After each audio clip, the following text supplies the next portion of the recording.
اصل معجزہ کسے کہتے ہیں؟ جسے کوئی نبی چیلنج کے ساتھ پیش کرتا ہے کہ یہ ہے میری رسالت کا ثبوت، آؤ مقابلہ کر لو۔ حضرت موسیٰ علیہ السلام کے جو اصل معجزے تھے وہ دو تھے۔ ایک عصا، جس کا کہ مقابلہ کیا، آپ کو معلوم ہے کہ فرعون نے تمام جو جادوگر تھے پورے مملکت کے انہیں جمع کیا اور مقابلہ کیا۔ تو جس چیز کو کہ پیش کیا جائے چیلنج کے ساتھ کہ آؤ تو مقابلہ کر لو، وہ اصل معجزہ ہوتا ہے اس نبی اور رسول کا۔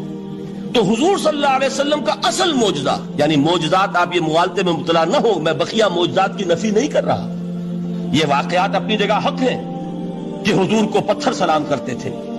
حضور صلی اللہ علیہ وسلم جس کھجور کے تنے کے ساتھ ٹیک لگا کر خطبہ دیا کرتے تھے، جبکہ ابھی مسجد نبی میں ممبر نہیں بنا تھا، جب تعداد زیادہ ہو گئی مسلمانوں کی اور ضرورت محسوس ہوئی کہ ذرا بلند مقام پر کھڑے ہو کر آپ خطبہ ارشاد فرمائیں، تو پھر وہ ممبر بنا کر رکھا گیا۔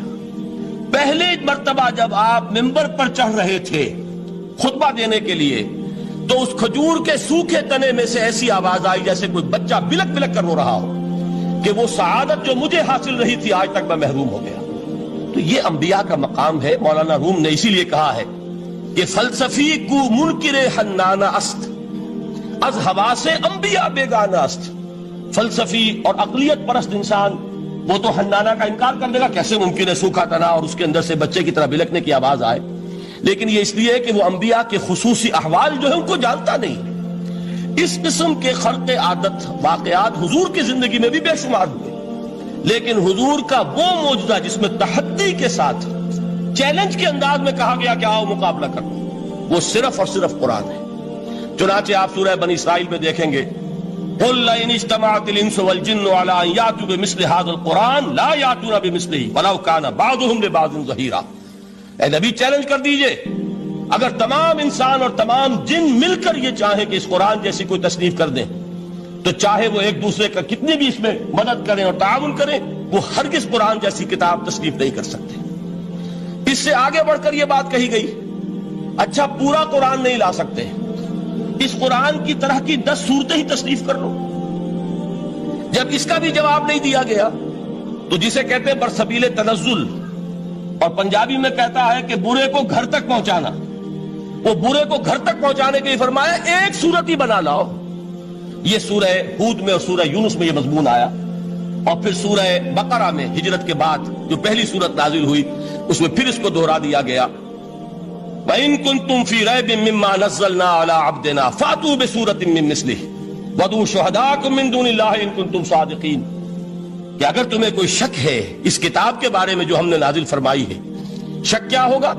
شک اسی بات میں ہوگا کہ شاید یہ محمد کا اپنا کلام ہے صلی اللہ علیہ وسلم، یا کوئی اور انسان ہے جو انہیں سکھا پڑھا رہا ہے۔ اگر تمہیں اس نوعیت کا کوئی شک ہے تو اس جیسی ایک صورت بنا لاؤ، فَأْتُوا بِسُورَةٍ مِّن مِّثْلِهِ۔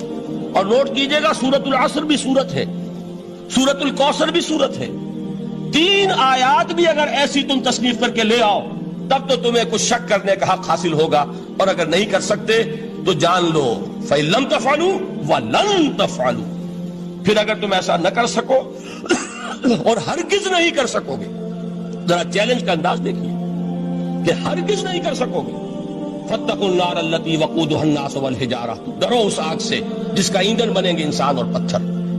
اب اس بات کو سمجھیے کہ تاریخی حقیقت ہے یہ، جس کا کوئی کافر انکار نہیں کر سکتا، کہ وہ کوئی شخص اس چیلنج کو قبول کرنے کی جرات نہیں کر سکا۔ اگر جھوٹ موٹ کو بھی کوئی کھڑا ہو جاتا اور کہتا کہ ٹھیک ہے میں نے یہ ایک صورت بنائی ہے اور میرا دعویٰ یہ ہے کہ یہ قرآن جیسی ہے، تو ایک کنٹروورسی تو پیدا ہو جاتی نا۔ کچھ لوگ چاہے کہتے کہ نہیں یہ قرآن کے سطح کی نہیں ہے، لیکن یہ کہ اس کا دعویٰ تو ہو جاتا۔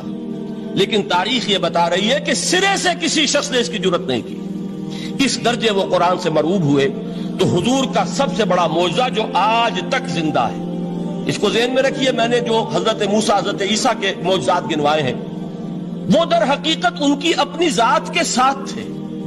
ید بیضا موسیٰ کے ساتھ تھا، عصا معجزہ اس وقت تھا جب موسیٰ کے ہاتھ میں تھا، اس کے بعد کئی 100 برس تک وہ صندوق سکینہ جو ہے، تابوت سکینہ، اس میں وہ عصا رکھا رہا، لیکن اب وہ معجزہ نہیں تھا، وہ سوکھی لکڑی تھی، اس کے سوا کچھ نہیں۔ تو تمام انبیاء اور رسول کے معجزے ختم ہو گئے، وہ ان کی ذات کے ساتھ تھے۔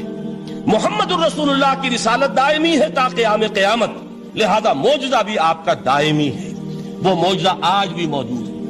البتہ میں ادھر ضرور توجہ دلاؤں گا کہ قرآن مجید کے اعجاز کے 3 پہلو ہیں۔ پہلا پہلو، اور زیادہ تر اسی کی طرف توجہ زیادہ ہوئی ہے، وہ ہے قرآن کی فصاحت، بلاغت، ادبیت، اس کی چاشنی۔ ظاہر بات ہے کہ اس کا شعور اور ادراک صرف عربوں کو ہو سکتا ہے، بلکہ میرے خیال میں ناراض نہ ہو اہل عرب تو آج کے عربوں کو بھی نہیں ہو سکتا۔ یہ اسی دور کے عرب، ان کی اپنی جو اس وقت کی زبان تھی، اس زبان میں فصحاء، بلغاء، شعراء، خطباء، ان کو اتنا ذوق تھا کہ وہ باقی پوری دنیا کو کہتے تھے یہ گونگے ہیں، بولنا ہمیں آتا ہے، خطیب ہم ہیں، شاعر ہم ہیں، خطبہ ہم دے سکتے ہیں، شعر ہم کہہ سکتے ہیں، باقی سب تو عجمی ہیں، گونگے ہیں، ان کے اندر نہ فصاحت ہے، نہ بلاغت ہے، نہ ان کے کلام میں چاشنی ہے، نہ اس کے اندر کوئی شکو ہے۔ یہ دعویٰ جنہیں تھا، جب ان کے منہ بند ہو گئے قرآن کو سننے کے بعد کہ اس کلام کا کوئی مقابلہ ممکن نہیں ہے، جو ان کے سبع معلقہ کے شعراء میں سے آخری شاعر وہ ایمان لے آئے، اس کے بعد جب ان سے کہا گیا کہ اب آپ شعر نہیں کہتے، حضرت عمر نے ایک مرتبہ ان سے سوال کیا کیا بات ہے، اب آپ نے شعر کہنے چھوڑ دیے؟ تو ان کا جواب یہ تھا، اب بعد القرآن، کیا اب قرآن کے بعد بھی اس کا امکان ہے کہ کوئی شخص اپنی فصاحت اور بلاغت کا کوئی اظہار کرنا چاہے؟ یہ تو فصاحت اور بلاغت کی ایک معراج ہے کہ جس تک کہ اب کسی انسان کی رسائی ممکن نہیں۔ تو فصاحت اور بلاغت جو ہے قرآن کی اور اس کی ادبیت، در حقیقت اس کا ادراک تو ہو سکتا ہے صرف اہل زبان کو۔ ہم لوگ جو ترجموں سے پڑھتے ہیں، چاہے کتنی ہی گرامر پڑھ لیں، کتنی صرف و نحو پڑھ لیں، واقعہ یہ ہے کہ وہ جو ایک ہوتا ہے نفس پر جب انگلی آتی ہے تو جو ایک آپ کو فیل ہوتی ہے، وہ فیل ہم جو عجمی لوگ ہیں جن کی مادری زبان عربی نہیں ہے، وہ قرآن مجید کی فصاحت اور بلاغت کو اس طور سے نہیں سمجھ سکتے جیسے کہ اہل زبان سمجھ سکتے ہیں، اور خاص طور پر جیسے کہ اس زمانے کے اہل زبان نے سمجھا۔ آج چونکہ عربی زبان ویسے تو جو اس کی فصیح لینگویج ہے وہ جو کی تو اپنی اصل پر قائم ہے، اور وہ اسی قرآن کے طفیل اور قرآن کے صدقے قائم ہے، ورنہ دنیا میں کوئی دوسری زبان نہیں ہے کہ جو 1500 برس تک اتنی پیور رہ جائے، اس میں تبدیلی آتی ہے۔ خود اردو جو ہے 300 برس کی اردو، دکن کی اردو، ذرا اس کو کبھی پڑھیے تو آپ حیران ہوں گے کہ یہ اردو زبان ہے اور آج کی اردو کوئی اور ہے۔ یہ صرف 200-250 برس کے اندر یہ انقلاب اردو میں ہو چکا ہے۔ عربی زبان 1500 برس سے وہ قائم ہے اپنی اسی جگہ پر، اور وہ صرف قرآن کا اعجاز اور قرآن کا صدقہ ہے، لیکن باقی جو اصل میں بولی جانے والی زبانیں ہیں وہ بہت بدل چکی ہیں۔ لہذا تمام اہل عرب کے لیے بھی اب قرآن کے اس پہلو کو صحیح طور پر سمجھنا ممکن نہیں۔ قرآن کی جو اعجاز کے 2 پہلو ہیں، وہ ہے در حقیقت جو میری اور آپ کی توجہ کے خاص طور پر در حقیقت حقدار ہیں، اور ہمیں ان کی طرف توجہ کرنی چاہیے۔ بدقسمتی سے اس کی طرف عام طور پر علماء نے توجہ نہیں کی، اس کی صرف ادبیت ہی کا چرچا ہوتا ہے۔ اصل میں قرآن مجید علم انسانی کی معراج، فکر، فلسفہ، حکمت، قرآن کی ابدی حکمت، قرآن کا ابدی فلسفہ، قرآن انسانی مسائل کا جو حل دیتا ہے، قرآن نے سوشل سائنسز میں جس طریقے سے رہنمائی کی ہے، یہ 2 پہلو ہیں اس کے اعجاز کے، جس کی کہ آج ہمیں ضرورت ہے کہ ہم اس کا شعور اور ادراک حاصل کریں۔ اس کے ضمن میں خاص طور پر علامہ اقبال کا نام لینا چاہتا ہوں۔ میرے نزدیک اس دور میں قرآن مجید کے اس اعجاز اور اس کے ایک معجزہ ہونے کے لیے سب سے بڑی دلیل علامہ اقبال کی شخصیت ہے۔ وجہ کیا ہے کہ علامہ اقبال علماء کے طبقے میں سے نہیں تھے۔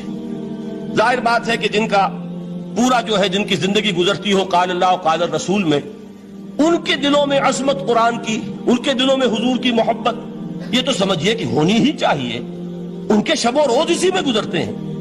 لیکن یہ کہ ایک ایسا شخص جس کی تعلیم ہے کالجوں کی، یونیورسٹیوں کی، جس نے مشرق اور مغرب کے فلسفے کھنگال ڈالے، وہ شخص، اور وہ بھی اس دور میں جبکہ ہم پر مغرب سے مروبیت بہت شدید تھی۔